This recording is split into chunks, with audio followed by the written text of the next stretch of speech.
Thank you all for being here. I think we're ready to start. Thank you so much for joining us today, Avi. Roth&Co is excited to host this seminar regarding employment law. This is an important topic that every employer needs to be aware of, should come prepared for. We have lots of topics to discuss, and we're really excited to jump right into it.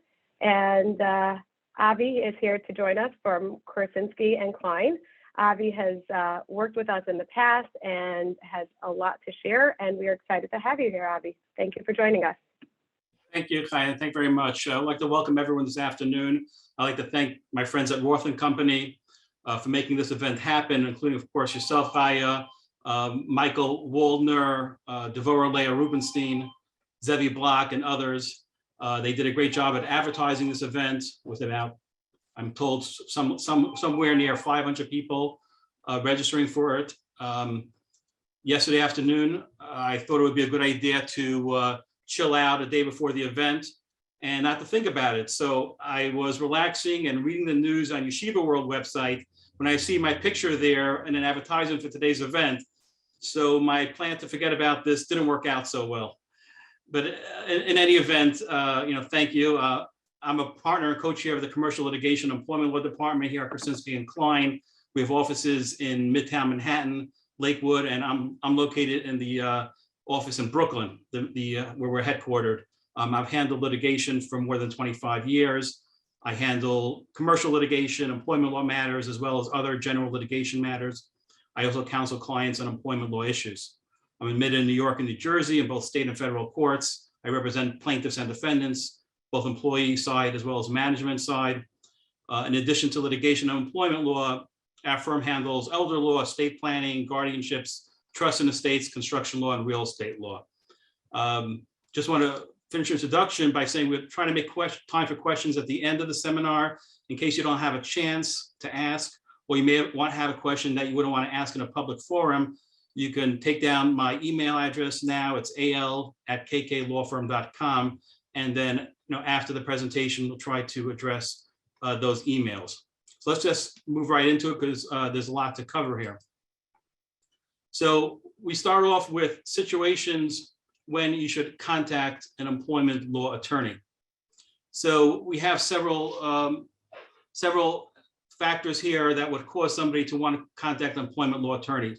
Number one, to write or review an employee handbook and or its company policies, and we're going to discuss that in this seminar. When an employee complains of discrimination, harassment, or is a whistleblower, when you're served with legal papers involving employee-related matters, such as complaints, a cease and desist, when you hire a high-level executive, when you need to fire an employee, when you need to do a layoff, or when a government agency contacts you to turn over records. Now, let's discussing taking these one at a time. Let's just talk about the employee handbook for a minute or two. Employee handbooks used to be optional for companies. I'll tell you now, they're not optional anymore. They're required for a variety of reasons. For example, the requirements for employers to have policies in the handbook on sexual harassment, on anti-discrimination. There are COVID policies such as the HERO Act, etc. So all these are requirements now that didn't exist beforehand and make it not just a good thing to have an employee handbook, it's a requirement at this point. You shouldn't try to write an employee handbook yourself. Employee handbook has to have specific language in it. It creates a contract.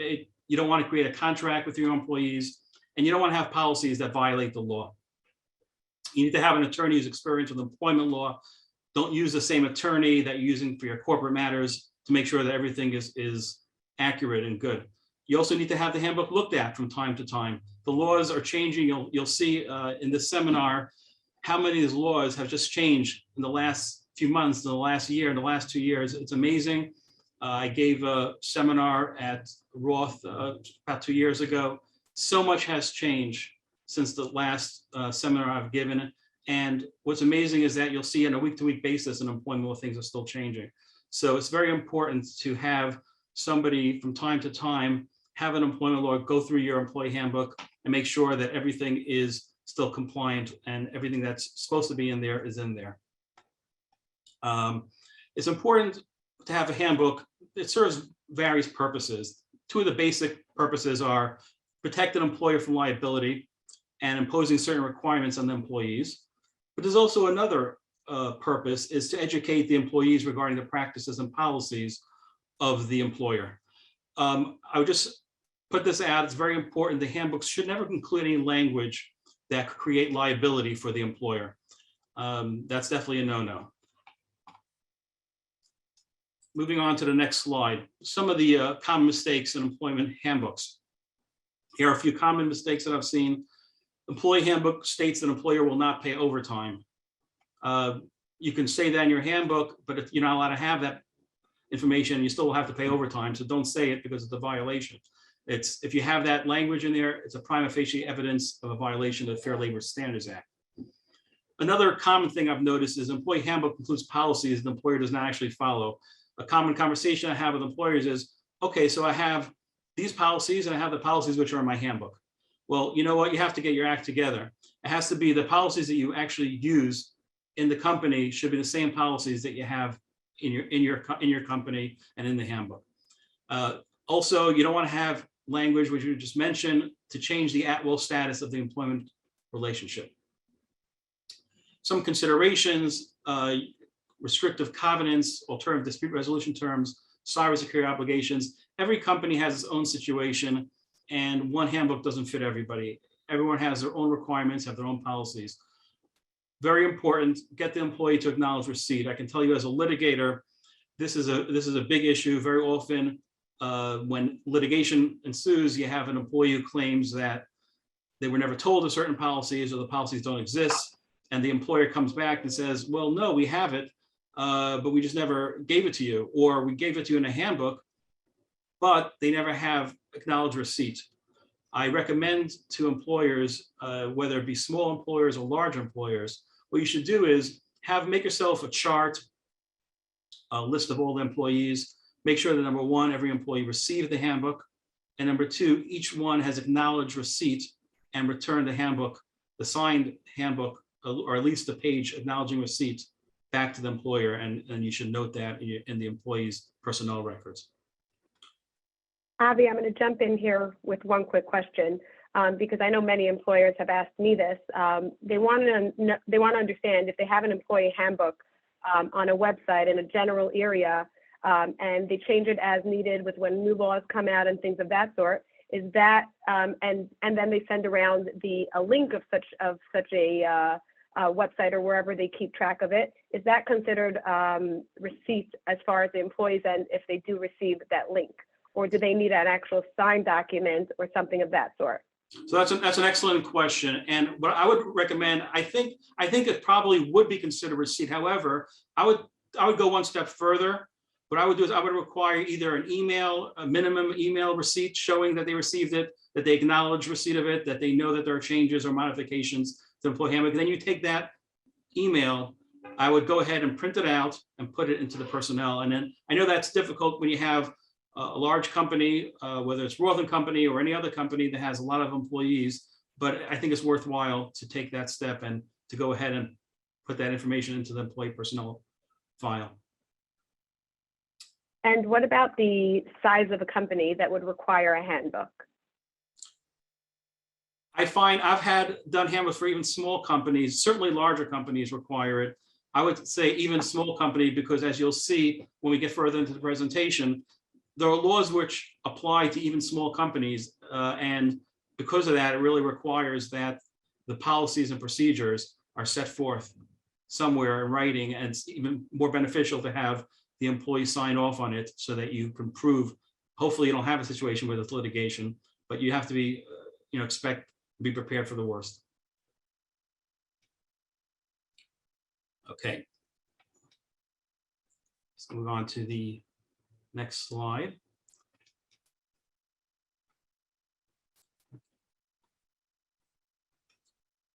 Just a little bit more before we go on to the next slide.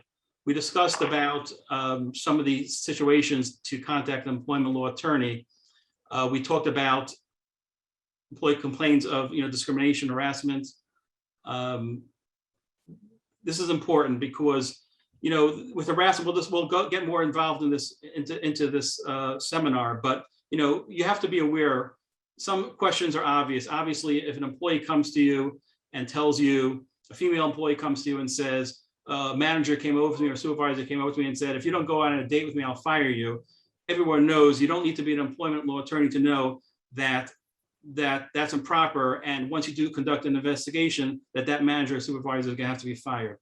But your typical case is not that obvious, not that apparent. So you need to conduct a proper investigation, make sure your policies and procedures are in place before you get the complaint from an employee. We discussed also about employment at will. I didn't really explain what that is.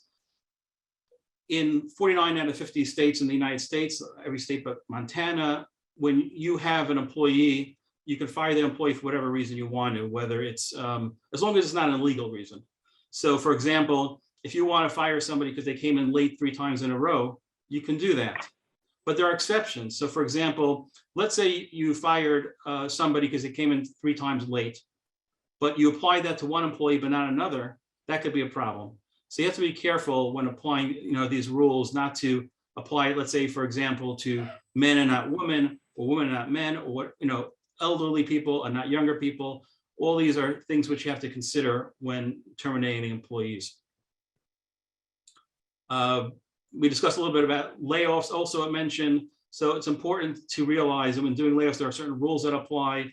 We're not going to get really that much into it in this presentation because that wasn't one of the topics which we had time to discuss, but there are laws that apply, especially when doing massive layoffs, and it varies from state to state. So let's move on to the next slide. Some of the laws employers should be familiar with.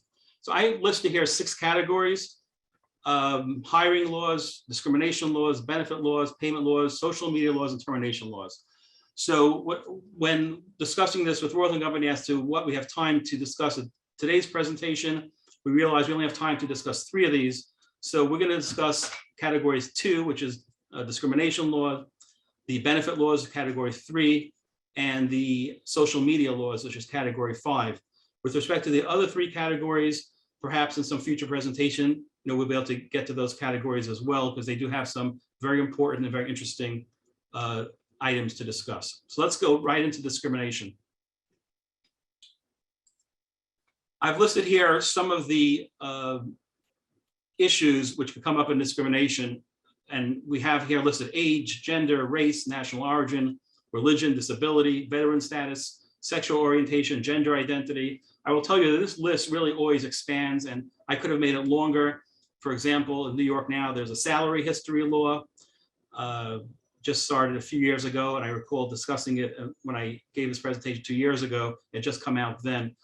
There's also laws about immigration and citizenship status, marital status, you can't discriminate against, and of course, pregnancy. So there are other things, but these are the general ones listed on this chart. And we're going to discuss some of the laws here. So let's go right into the actual laws which prohibit discrimination. So you have on the left-hand side of the screen the federal laws, and we don't have time to discuss all these, so we're going to discuss some of them briefly. There's Title VII, Civil Rights Act 1964, you've probably heard of that. Pregnancy Discrimination Act of 1978, the American Disabilities Act, you've probably heard of the ADA. It's a very common federal law. The Age Discrimination Employment Act 1967. In 1990, that was expanded and amended to what's called the OWBPA. The Fair Pay Act, Family Medical Leave Act, we're going to discuss that later on in the presentation, and the Equal Pay Act 1963. On your right-hand side, I mentioned the state laws, New York State Human Rights Law, very important. We're going to discuss that later in the presentation. And the city laws, we have New York City Human Rights Law, again, very important statute, and New York State labor law. We don't have time to get into all these statutes. I'll speak a little bit about them. Title VII, Civil Rights Act, the one of the first federal law, prohibits employers from discriminating based on race, color, religion, sex, and national origin. Recently, it was in February of 2018, the Second Circuit Court of Appeals, which covers six districts in Connecticut, Vermont, and New York. What they did was they expanded this to include gender identity also. You should also know that this law applies to employers with 15 or more employees. And going back to your question, as to what size employer is necessary to have a handbook. This is an example. You have Title VII, only 15 employees, and Title VII applies. It also applies to hiring, firing, employee benefits, and terms and conditions of employment. Next, you have the Pregnancy Discrimination Act. It is what we would imagine, not to discriminate against people who are pregnant. Americans with Disabilities Act, again, federal discrimination law, protects those with disabilities, prohibits discrimination against a person who has what's called a qualified disability. And it provides that if an individual with a disability can perform essential functions with or without a reasonable accommodation, those are important term, that person can be discriminated against on the basis, cannot be discriminated against on the basis of the disability. Now, what's considered a reasonable accommodation that an employer needs to make for an employee? That's the big question here. It comes up all the time. I actually published an article on this issue in the New York Law Journal a few years ago. You could Google, put my name in, reasonable accommodation, you'll find the article if you can. I can email it to you if you request it. Going on to the next slide, New York State Human Rights Law. New York State Human Rights Law makes it illegal for an employer to discriminate against an employee or job seeker because of his or her age, creed, race, color, sex, sexual orientation, and you can see several other factors here. It's unlawful for an employer to retaliate against an individual because the individual filed a complaint. And this is important. This is a law which originally, last time I gave this seminar, applied only to employees with 4 or more employees. Now it's an employer even with 1 employee. So this applies to everybody. Okay. By the way, the New York State Human Rights Law also has expanded. It allows now both punitive damages and attorney's fees. So it's something which this is a very strong statute. If you're an employer, you got to really watch out for it. If you're an employee, this is a very strong weapon. What type of discrimination is unlawful under the New York State Human Rights Law? So we see it's illegal for an employer to refuse to hire or to fire an individual on the basis of his or her protected category. We mentioned before, and I gave you a list of some of those protected categories. The employer can't circulate job advertisements based on the protected categories. It's unlawful to force a pregnant employee to take a leave of absence unless the pregnancy prevents the employee from performing activities reasonably involved in the job. And it's unlawful for an employee to deny a person based on a criminal record or conviction. Again, this is something which was expanded more recently. It's very important because very often an employer is going to go ahead and make a determination based on a prior criminal history of a potential employee or an employee. There are exceptions to this. I've dealt with exceptions to this. For example, an easy one would be, someone who applying for a job as a security guard. You may have a situation. I had one where I represented a jewelry company, and we consider that to be an exception to this as well. But each one, requires independent determination. It's not something which, again, where one rule applies to all of them.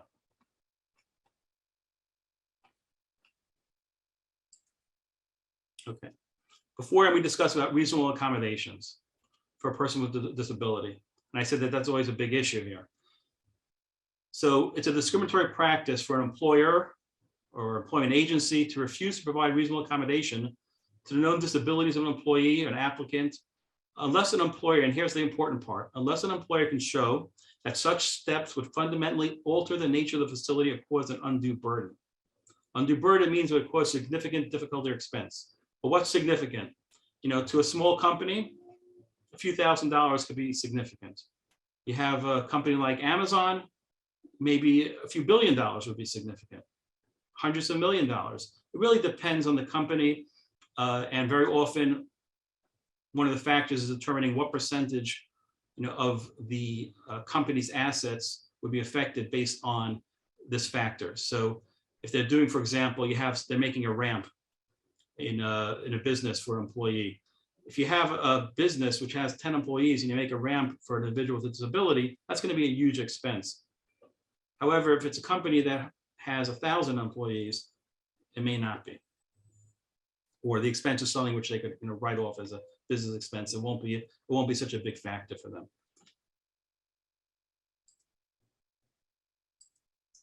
Okay, religious accommodations. It's unlawful for an employer to require a person to violate or forego a sincerely held religious practice. Again, unless the employer cannot reasonably accommodate the employee's religious practice without undue hardship. These issues come up all the time. It comes up with regard to Orthodox Jews on Saturdays. It comes up with regard to Seventh-day Adventists. It comes up all the time. Used to be, more difficult for Orthodox Jews to be employed in the United States because most jobs required people to work on Saturdays. Obviously, that has changed. And most jobs now, Saturdays and Sundays, you have off. But nevertheless, this still comes up in a lot of different people's jobs. So it's important, it's an important factor which really requires employers to think about things before they make determinations. Compulsory retirement. No employee can be terminated or forcibly retired on the basis of age, unless age is a bona fide occupational qualification reasonably necessary to the normal operation of a business. So you have some businesses which, for whatever reason, someone who's older may not be able to perform as well. And those cases are exceptions to the general rule where age cannot be a factor. Again, it's something which requires somebody who does this who knows what they're doing to make a determination whether or not what you're doing. Don't do it on your own. Ask your employment attorney before you do these things.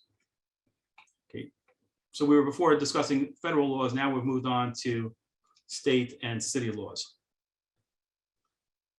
The New York State human rights law, we discussed the New York City human rights law. Let's go into each one.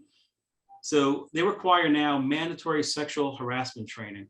This became effective recently, October 2018, and requires that all New York employers, regardless of the size, provide sexual harassment training annually to all employees and provide employees with a written non-harassment policy and employee handbook.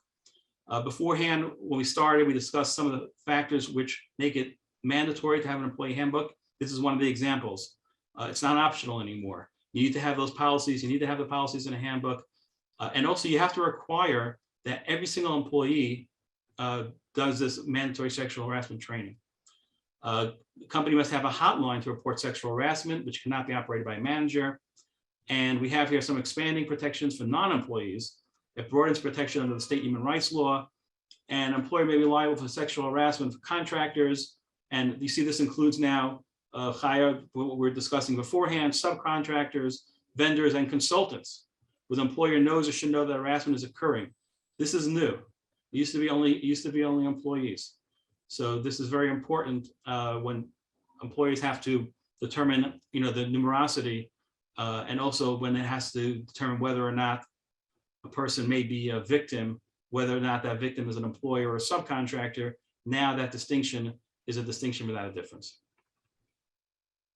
Avi, I'm going to jump in just for a second. In regard to the sexual harassment training, it's important to note that management and employees do need to have different trainings in terms of their level and their hierarchy in the company. I think that that's something that not a lot of employers know. And it's important to point that out because as management, they need to be able to handle the situation at hand, know the laws, know the process and the protocols to take if there is a sexual harassment claim of any sort. And as a employee, they need to know, where they go, what the hotline is. I think there's a question here. If there's a company that has 30 employees, who would you recommend a company like that to use as their hotline or individual that answers some of these claims, if not a manager? So typically it's done by the person who does the personnel, is very often human resources. And we actually, in the employee handbooks, we actually put that in. When I do it, I actually identify the person by his or her name and say their title and say, this is the person to go to in these situations. And by the way, with respect to the training requirements, I recommend going to the Department of Labor website because they have a model sexual harassment policy. Every employer now is either adopt this policy or establish a policy that either equals or exceeds the minimum standards provided by the policy. So it's very important. Have your employees, go to the website. At the end of the website, after they watch the video, they could print out something, they should go ahead and return it to the human resources person, personnel person, whoever is in charge of this. Again, I recommend having a chart to make sure that everyone's done this annually, or else there's no way. Right. I think part of the confusion was HR is usually some sort of management at the company. So I think that's where the confusion lies. But if they are, obviously, if they run it properly and it's done the right way, HR is the right form of contact for this. Correct. I mean, that would be the most logical person to have, whether you call it, HR, or you have it, someone that's going to be an office manager. There are different titles given for, similar people, and different companies, they'll call it something else, but that's usually the type person who would be directed in these situations. Okay, let's move on to the New York City human rights law. This is one of the most powerful anti-discrimination laws in the country. It's stronger than federal law or state counterparts. It applies to employers with 4 or more employees, and again, now this includes independent contractors, so you could have 1 employee and 3 independent contractors, and it combines to reach the 4. It's illegal to discriminate against employees, interns, job seekers. I say here some independent contractors because it actually depends, but again, it's something which is too complicated for this seminar. But just going forward here, it says the basis of, and we have some of the things listed here, age, color, gender, you'll see immigration status. All these are factors which can be, considered by an employer, which if they end up discriminating against, New York City human rights law becomes a very powerful tool. I can tell you that, I represent plaintiffs and defendants on these cases, and for plaintiffs, this is an amazing weapon to go against an employer, because you have to, the standard, the threshold is so low that it's very easy to sue an employer with this New York City human rights law. And very often the employers can be in a situation where they're stuck having to defend these cases, even though they may not be very, substantive. And, it's very expensive to retain a lawyer to defend this. So I recommend you just being aware of these things at the outset. You want to do whatever you can to avoid these situations, because it doesn't take much to trigger having an employee go ahead and filing a lawsuit and suing under New York City human rights law.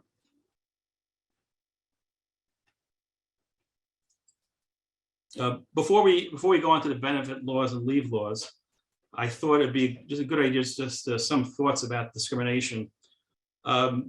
There's a agency called the EEOC. You probably have heard of it, Equal Employment Opportunity Commission, and they bring actions against employers for discrimination. Most common actions that they bring are based on race, sex, disability. A few weeks ago, you may have read about a case where the EEOC found liability against a defendant who was CUNY, City University of New York, for discriminating against an Orthodox Jewish professor at it was Kingsborough Community College, because they deliberately scheduled meetings in the college on a Saturday, on the Sabbath, when he could not attend, and they failed to make reasonable accommodations for him to attend. So you may have seen that. I think it was about 2 or 3 weeks ago in the newspapers.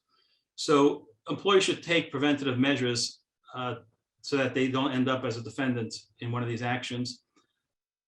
They could really, commit costly violations if they employ supervisors, manager, officer who behave inappropriately, or simply they just don't know enough to recognize the legal risks involved. So just a few observations that I have based on my experience. Make your policies clear and follow it. You should have a comprehensive anti-discrimination policy, and that goes back to the handbook, and abide by it. It should name people within the company to whom an employee can report perceived instance of discrimination, either involving themselves or something they observed to another employee. And these people need to be instructed to immediately notify the appropriate officer in the event of any complaint. And finally, when you have these issues, consult your legal counsel for advice as soon as these issues come up. The earlier, the better. Don't try to bury them. Don't wait for things to resolve themselves. These things only get worse. So, do what you can, at the outset, right when you find out that there's an issue. Just moving on now to yes. Sorry, Avi, before we jump into benefit law, I just want to have two questions that came up.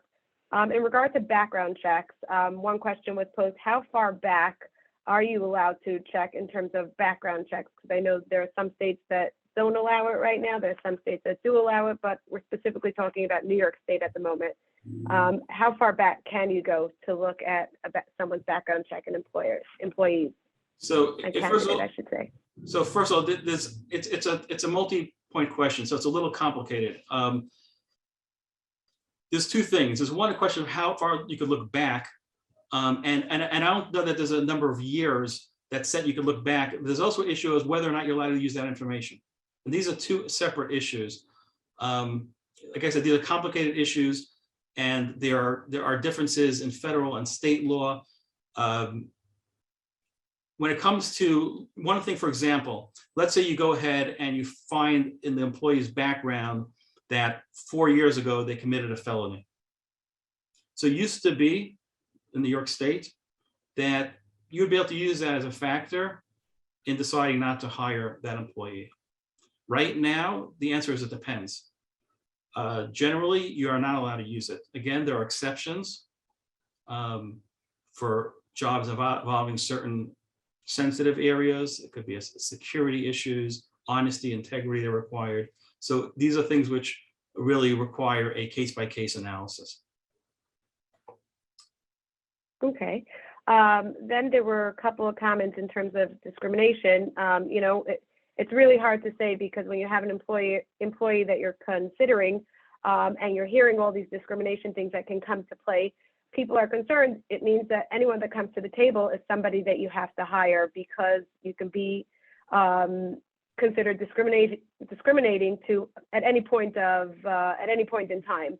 But I think to be a little bit clear on that is, if someone is able to do the job, has the qualifications, has the whatever is necessary to do the job, as long as you're not discriminating based on race, color, religious status, disabilities, and they're able to do the job, and you're consistent. I think key is consistency when you're giving with the employee handbook with discrimination. If you're clear and you're straightforward with everyone that you consider, you have a fine line of where you're discriminating, or if you're discriminating. Because hopefully, if you're dealing with everyone in a normal scenario, and you're not making any changes based on one person over the other, you're going to avoid discrimination.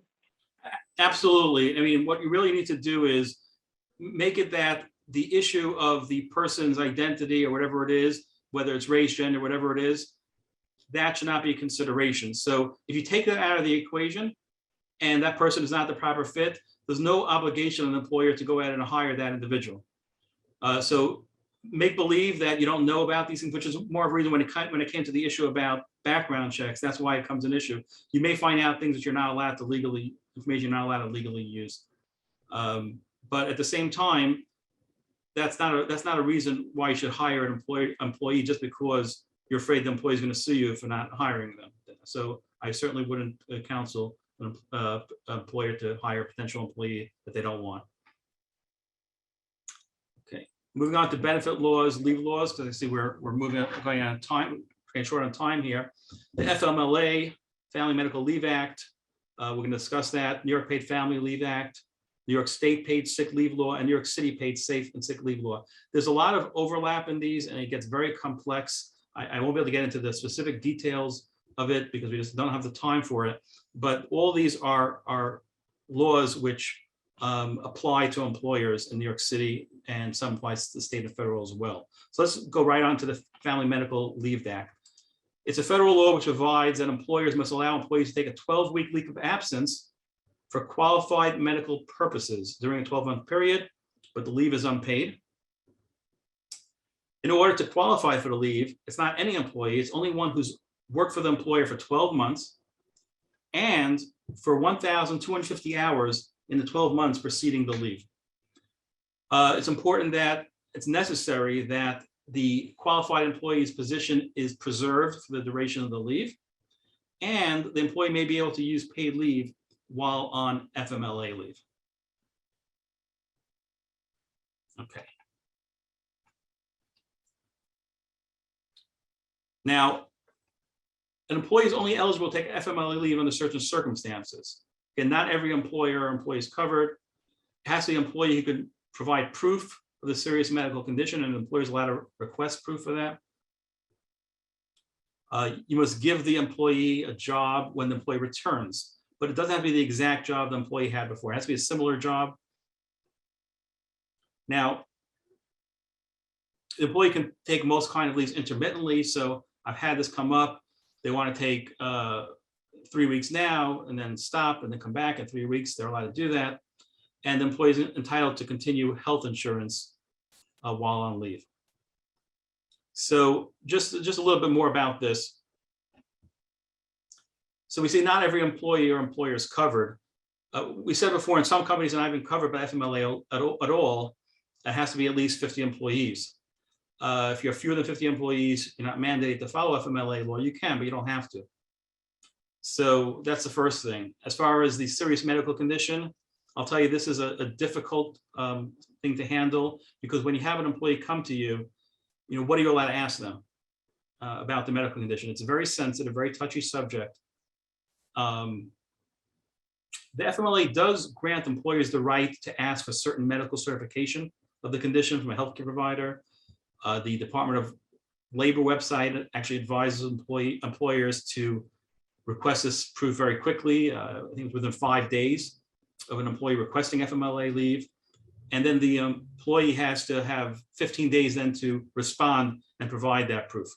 So again, these are sensitive issues, because again, this is someone's medical condition, and the employee is not necessarily allowed to know all information about that. And as far as the employee returning, keep in mind, again, it's not the exact same job. Hopefully you can give the employee the same job, but you may not be able to if it's a long leave. So you have to give a job very similar. And we discussed the other items intermittently and the health insurance. Okay, New York Paid Family Leave Act. This is, again, a new law, 2018. New York began phasing in the most comprehensive paid family leave in the country. And here, unlike the Family Medical Leave Act, here, there was unpaid. Here, the eligible employees can take up to 12 weeks of paid leave, but it's to care for a family member with a serious health condition, to bond with a child, etc. Paid leave benefits are funded through employee payroll deductions used by an employer to purchase a paid family leave insurance policy or to self-insure. All employers, large or small, subject to the law, the Family Leave Act. Full-time employees are eligible once they have worked 26 or more consecutive weeks. Part-time employees became eligible after working for 175 days. And the amount of benefit is determined by the employee's average weekly wage and capped by 67% of the state's average weekly wage. What that means is that the employees can't end up with more than they would get if they weren't on leave, and it could only be less, because if their wage is way above the average weekly wage, it's still going to be capped by 67% of that. So it's not going to be a windfall for the employee. Okay, let's talk about the New York City sick leave law. It's otherwise known as it just changed the name to now it's called the Earned Safe and Sick Time Act. So this took effect on April 1st, 2014. But like I just mentioned, it became the ESSTA on September 30th, 2020. As I told you before, these laws are constantly changing, and they're constantly expanding to give more rights to employees. So employers with 5 or more employees and employers with fewer than 5 employees, depending on how much money they earn, if their income exceeds $1 million, then they also must provide paid leave. A nonprofit employers are not exempt. So they have to give the same days that the other employees have to do. And how many days is that? Well, employees are entitled to a maximum of 40 hours of sick leave per calendar year. And how do they accrue it? It's the rate of 1 hour for every 30 hours worked, up to 40 hours accrued per calendar year. Again, these are difficult calculations which go into this. Employee can carry over to the next calendar year up to 40 hours of accrued but unused sick leave. It must be carried over, must be immediately available for the employee's use, but employers only require for employees to use up to 40 hours of sick leave per calendar year. And they have the option that instead of carrying it over, they're allowed to pay unused sick leave, and some employers do decide to do that. because they're afraid that the employees. Avi, I'm going to jump in on sick leave for a second. Somebody mentioned that they think it's up to 56 hours. I haven't heard any change. I still, from what I understand, it's 40. I believe it's 40 hours for employees under, employers that have employees, 100 employees or under, 99 employees under, 100 employees over is 56 hours. That's correct. That's correct. But I do think what a lot of people do to avoid, the issue with the 1 or 2, 3 hours going up or down whenever it does, I think a lot of people avoid that by coming up with a full package that incorporates sick time, such as a PTO package. Is that something that's recommended? Yeah, so that's very common, because some employers just don't want to make a distinction between, what's considered a personal day or a sick day. And what they'll do is they'll just give a number for everything, and you can do that. And actually the law says you're allowed to do that. So it's a good point. And sometimes it actually becomes easier to do that in some ways, because they don't have to calculate each one separately. So yeah, some employers do that. And actually I've put that into the employee handbooks as well. Let's just talk about sick leave. This is New York City's law, again, expanded to include the employee's own physical or mental illness, injury, or health condition, the employee's need for medical diagnosis, care, or treatment, employee's need for preventative medical care, doctor and dentist appointments, care of a family member who needs medical diagnosis, care, treatment, or preventive medical care, closure of an employee's place of business due to a public health emergency, and the employee's need to care for a child. And it's important to recognize that family member is a very broad definition. And what's considered family? It's not just your immediate family, it's a child, grandchild, spouse, domestic partner, parent, grandparent, sibling. So certainly all those items, brought in the sick leave law. Okay, so here we know it was expanded in November 2007 to include even an employee or family member who is a victim of a family offense, sexual offense, stalking, or human trafficking. As amended, the leave-related safe time can be used for the following reasons, and we list some of these reasons. You can see I'm not going to read through them because we just won't have enough time to finish. Yeah, we need to just catch up a little bit because we are running a little bit late. Exactly. So right to privacy, we discussed here only because it's a segue into the social media, which is the last general point we'll discuss. They'll see what based on time. Most states, employees have a limited right of privacy in the workplace. This right applies to the employee's personal possessions, including handbags, briefcases, storage lockers, which are accessible only by the employee, and private mail addressed only to the employee. Employees may also have a right to privacy in their telephone conversations or voicemail messages.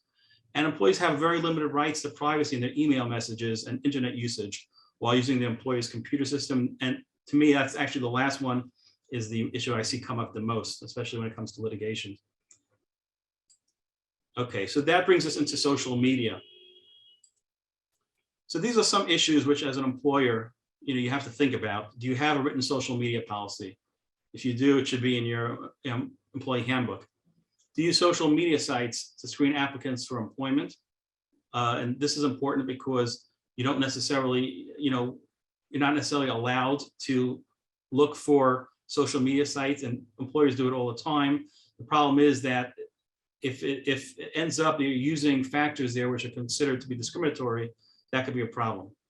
And that leads us to the next point. Have you rejected a potential employee based on something you saw about them on a social networking site? So it's important to have laws involving what we consider digital speech of an employee, and to make those rules, set forth those rules in written policy.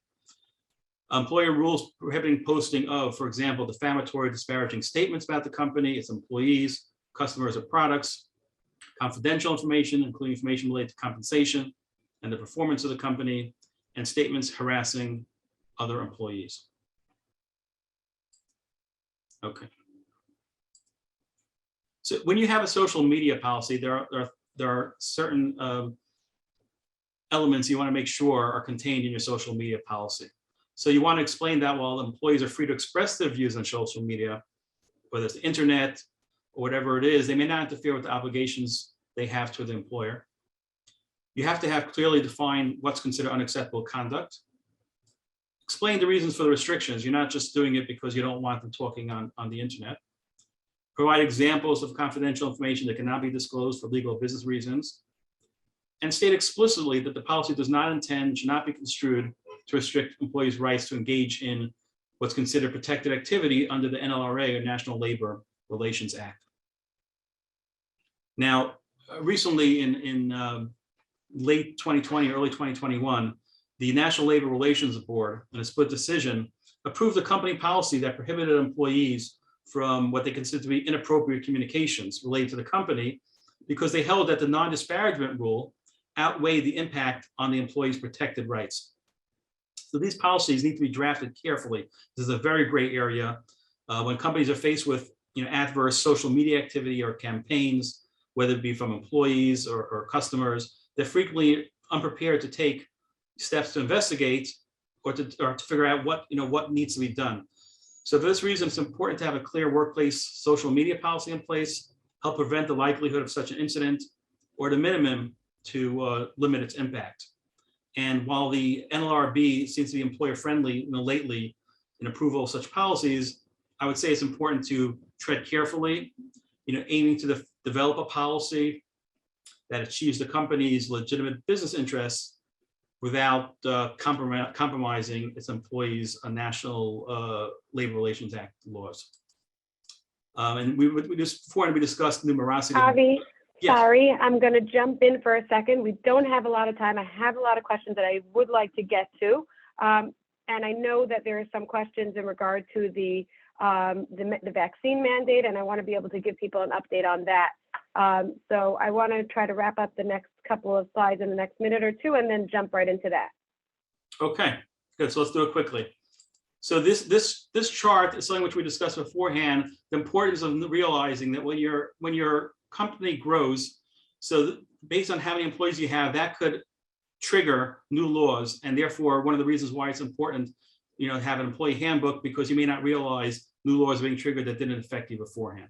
Okay, so this doesn't have all the laws. It's not comprehensive. The idea is just to get you an idea of laws, and you see on the side hand has a number of employees going from 1 to 100.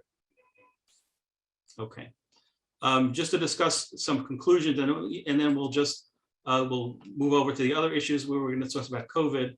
So federal, state, and city laws are applicable to employers. Employees are very complex, and science unclear, as you could see, from this presentation.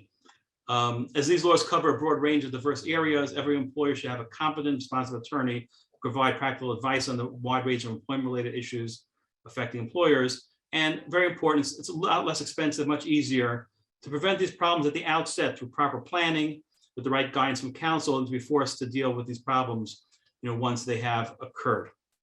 Okay, so we're going to move on, because we know that you had asked about discussing some of the COVID rules, and I'm sure that's on a lot of people's minds. So we'll try to get through it quickly. There's a lot to discuss, but let me try to give you the conclusions about some of these. So let's start. Let's understand. There's a federal vaccine mandate, there's a state vaccine mandate, and there's a city vaccine mandate.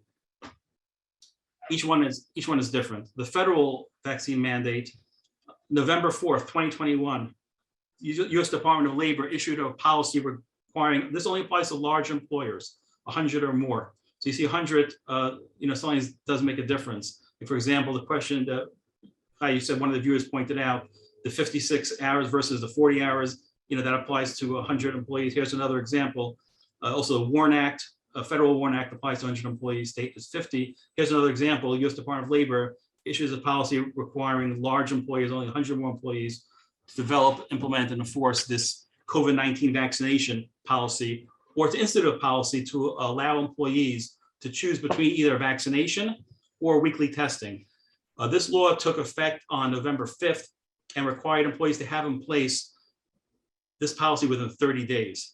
It also set a deadline for employees to be fully vaccinated or to begin testing by January 4th, 2022. Under this OSHA Act, this policy can remain up to 6 months, at which time must be replaced with a permanent standard. Now, this law was challenged in the courts this week, or last week.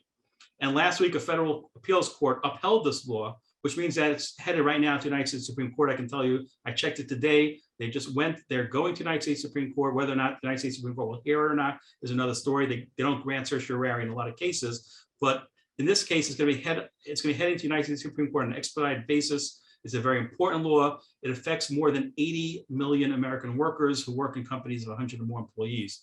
2 days ago, Saturday, December 18th, United States Department of Labor announced it's going to give more time for employers to comply, and it's not going to issue any penalties before January 10th. And it won't take any action on these testing rules until February 9th, 2022, as long as an employer is, quote, exercising reasonable good faith efforts to come into compliance. Now, given the effects of the Omicron variant, which has been a game changer, there's really no way of predicting how this will end up at the United States Supreme Court. So stay tuned on this. That takes us then to the New York vaccine. On December 10th, 2021, New York Governor Hochul announced that masks are required in all indoor public places unless the businesses implement the vaccine requirement to all of its employees. This new requirement went into effect last week, December 13th, 2021, and it's effective through January 15th, 2022, at which time the state will reevaluate the plan. This one applies to all employees unless the employer requires everyone.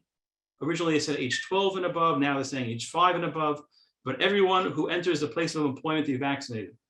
Or the employer can require everyone to wear a mask. And when I say everyone, when they say everyone, they mean everyone ages 2 and over.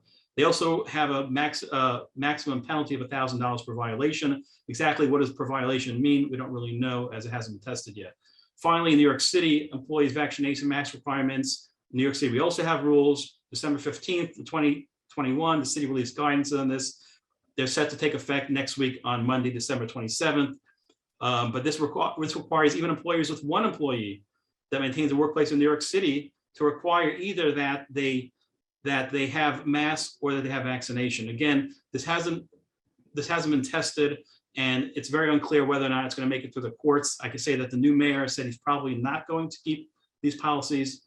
Our current mayor, on his way out, lame duck, decided he's going to go ahead and have these policies. The bottom line with these vaccination mandate rules are that they're being challenged, and we really need to wait and see how this will play out over the next couple of weeks. Okay, thank you for the update. So I'm going to jump right into a couple of questions that we can catch in before our time is up. I know there are a couple of individuals that asked about the recording and the slides. We will be sending out a follow-up email with the recording, slides, and potentially a brief description and details as to what was discussed today. Somebody did ask a question regarding salary history discrimination.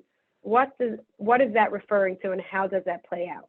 Okay, so let me take the background of that. The salary history of discrimination is something that New York State policy that they determined, rightly or wrongly, I personally don't agree with it, but they determined that salary history is really a type, by looking at salary history and viewing salary history, it's a type of discrimination, because the concept is that if minorities are earning less money, so by finding out how much they're earning, it's putting them into a cycle where they're continuing to earn less money. And if you don't ask them, then you won't know that they're earning less money, and therefore you'll be offering them more money as a salary. That's the concept behind it. So you're not allowed to ask now anything about prior salary.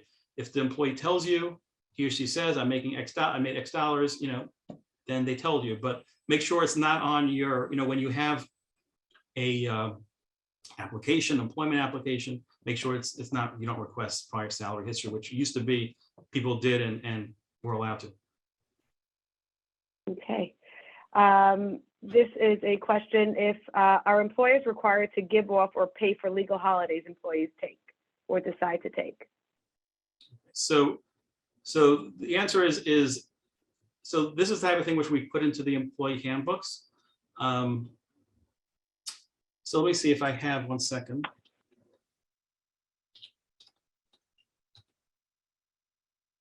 Okay, so they don't have to pay for holidays, but very often employees will pay for holidays. But keep in mind that you do have to have a certain amount of days off that you have to pay for. So especially under New York State's new rules. So no, employee does not have to pay, and then not only do they have to pay for it, they don't have to give holidays.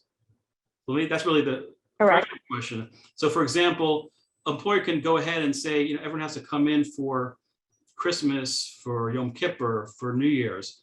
If an employee wants to take off, they're allowed to take off, but that'll be counted as one of their days. Okay.